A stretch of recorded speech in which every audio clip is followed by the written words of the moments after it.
EthoVision XT has a number of useful features that can make conducting your project an easy and convenient experience.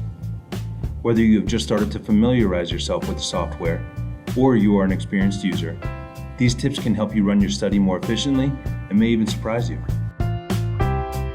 In this video, we will show you how to use our video tutorials, how to copy and paste in order to make data selection easier, and how to export heat maps for presentations. Did you know there are video tutorials available throughout the software? For example, when you're getting ready to detect your subject, you may ask, can I use automatic detection settings? And how do they work?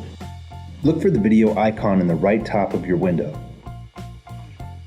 When this icon appears, you can open up a video tutorial that further explains how to use EthoVision XT.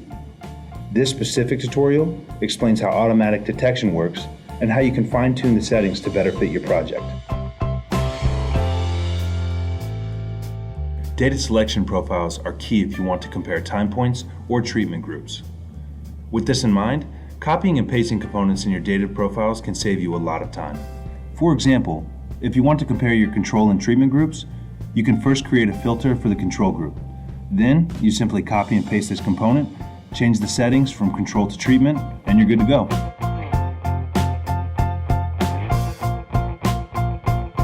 EthoVision XT has several ways to visualize your data, including heat maps.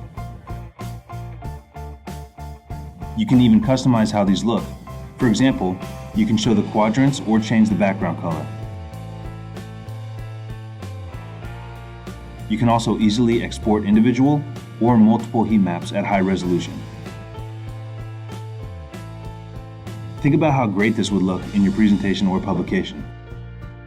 Should you have any questions about using EthoVision XT, please check out the video tutorials located throughout the software, search the digital manual, or contact your local Noldus representative.